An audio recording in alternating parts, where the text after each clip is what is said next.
Mike, do you have any tips for small town investors that want to energize their communities in a similar way that you could for, larger communities? Yes, I mean, that's one of our concentrations because most of us come from small towns. We love to be able to help small towns grow. Helping people in small towns have the same opportunities, the same money to rebuild, to create the wealth and income in these smaller communities where the big banks or the big private lenders don't want to touch because they're either too small, they're too remote. In this community, like working with someone like a hard money lender like us, that's what we focus on. We focus on the smaller loans, the smaller towns, just to make sure they have the capital to be able to buy the flips, the rentals, whatever they're trying to do. We even have done a couple of commercial properties in some of these small towns so they can put the money back in where they live, take care of their own communities, and make money. Awesome. Love that. So what are some specifics? What are some things that you offer to small town investors? I think the big things are we could offer up to 100% of the financing. A lot of people starting out, they don't have the money, but as long as they are good to great deals, which means they're buying at a good number, we do so many deals that someone's buying it at 40 or 50,000. They're putting in 30 or 40.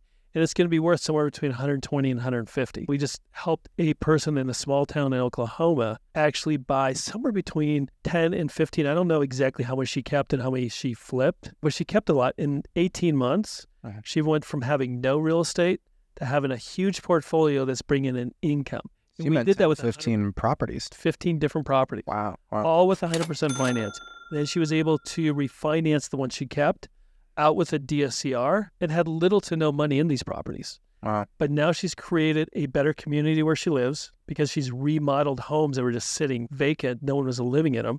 Now they have people coming there, they're renting, they're bringing in more people in their community, and it helps the investor, it helps the community, and we're a lender, it helps us too.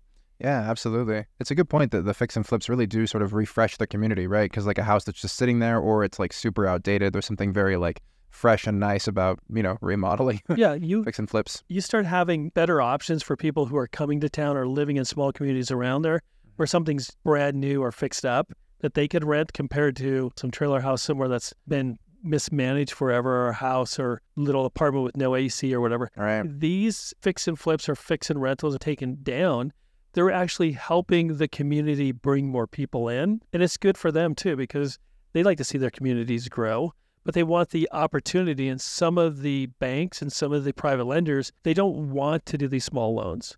We love the small loans because even the worst case when someone does a fix and flip in a small town and they're into it for maybe 75 or 80 or maybe 100 grand, what happens if the market turns? Guess what? If they're doing a flip, they can refinance it, they can rent it, and they can still make money. You take that same approach to a big city where someone buying a house for $600,000, the market goes down, they're not going to be able to cash flow it. They're going to be paying every month. So we love small towns because the flexibility of what people could do with these properties to make money and create wealth and better communities. Yeah, that makes a lot of sense. So tell me more. Are there other options that you offer for small town investors? Not only the fix and flips, but we also talked about how this particular person, we gave them the money for the purchase, we gave them the money for the rehab, and at the end when it was all done, it was all rented, then there's the DSCR product. A lot of DSCR lenders don't like loans under $100,000 or $75,000. We have options down to $50,000 for DSCR in small communities. Now, rural is a little bit harder where they're just out on a farm or anything like that. But in small communities where they want a 30-year fixed, not based on their income, not based on their business's income, based on the income of the property, we now have options for them to get the long-term loans that are quick, easy, and not going to have a lot of money into there so they could get on to the next one. Gotcha. So you've got the fix and flips, you've got DSCRs. Is there anything else? We do small loans to people who have started a project and it hasn't finished yet. And it's a good project. The numbers are still good. We can lend them $20,000, $40,000, $50,000 to finish a project. So maybe it's just stalled out or they already own it and they just need the money to rehab it. We're flexible in what we do and how we could do it to fit their needs as long as it's a deal that makes sense. Because we see a lot of deals that just don't make sense. People are giving us numbers where they're all in for purchase and rehab more than they could buy it on the open market. So we want to make sure when we're talking about working with people in these small deals, small towns, we still want to make sure they make money. Because if they make money, they have a good rental, they have a good flip, that means they're going to pay us back and we can keep doing it over and over to help other communities too. Yeah, definitely. So still got to make sure the numbers line up, that it cash flows, Yep. everything like that.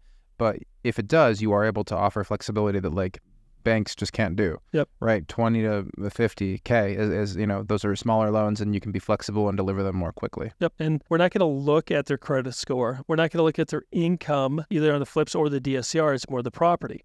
So we have the flexibility some of the banks don't, because they need the income. They need the credit score, all those other things.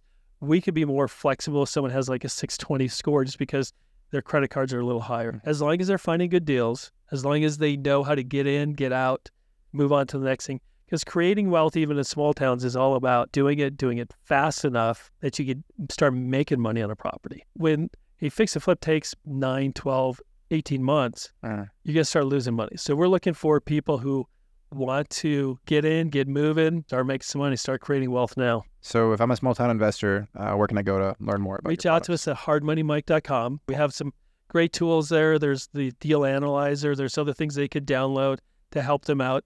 But they could get all the information. There's a contact us. They could send us the deal, let us look at it, because we're always looking at the same thing. What's the purchase price? What's the rehab? What's it going to be worth? How are you making money on it?